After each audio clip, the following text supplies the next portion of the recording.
আৰু আপোনালোকে সকলোৱে জানে যে আমাৰ মুখ্যমন্ত্ৰীজনৰ সমান ডাঙৰ চিতল মাছ আৰু কোনো নাই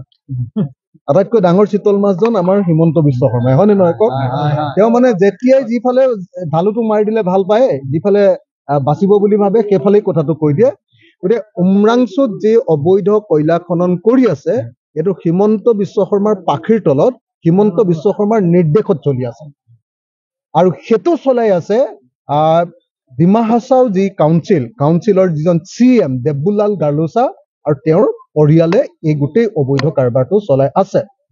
গতিকে 220টা বুলি মুখ্যমন্ত্ৰীয়ে নিজেই ক'লে যদি এটা পাহাৰত 220টা এনেকুৱা অবৈধ যদি ৰেথল মাইনিং থাকিব পাৰে তেতিয়াহ'লে সেই পাহাৰটো আৰু জীয়াই আছেনে সেই পাহাৰটোৰ ওপৰত চব মানে কয়লা খানি ইতিমধ্যে শেষে কৰি দিলে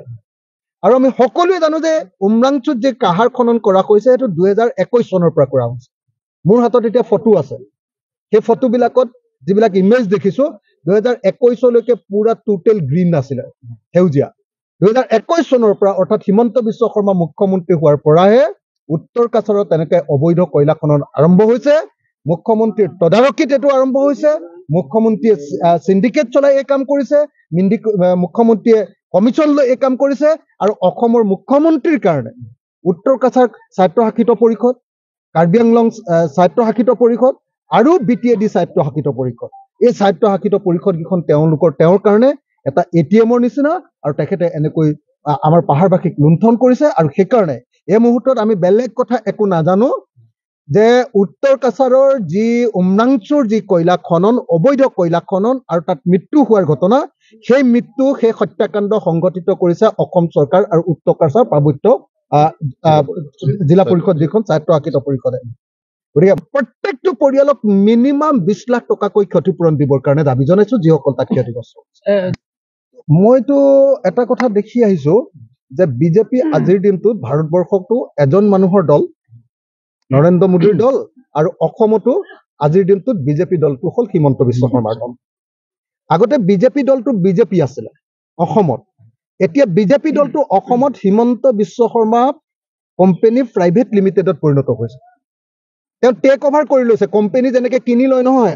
আন এটা কোম্পানীয়ে তেনেকৈ কংগ্ৰেছৰ পৰা গৈ হিমন্ত বিশ্ব শৰ্মাই গোটেই বিজেপি কোম্পানীটো কিনি পেলালে এতিয়াতো বিজেপিত কোনো গণতন্ত্ৰ নাই আৰু আজিৰ দিনটোততো কোনো পধ্যে হিমন্ত বিশ্ব শৰ্মাই আপোনাৰ কি কয় আজি যে সভাপতি হ'ল কি নাম দিলীপ শইকীয়াকতো তেওঁ সভাপতি পতা নাই তেওঁতো সভাপতি পাতিব খুজিছিলে আপোনাৰ এই আগৰ সভাপতিজনকে কি কলিতা আছিলে ভৱেশ কলিতাকে তেওঁ পাতিব খুজিছিলে এতিয়া RSS ধমকি দিহে এওঁক পাতাইছে এতিয়া সেইটো ক্ৰেডিট ল'বলৈ গ'লে নহ'ব নহয় হিমন্ত বিশ্ব শৰ্মা কোম্পানীৰ ভিতৰত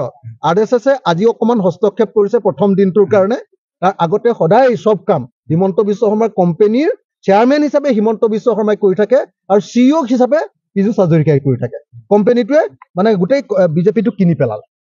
গতিকে মই ভাবো যে হিমন্ত বিশ্ব শৰ্মাৰ মুখত এনেকুৱা গণতন্ত্ৰৰ কথা কৈ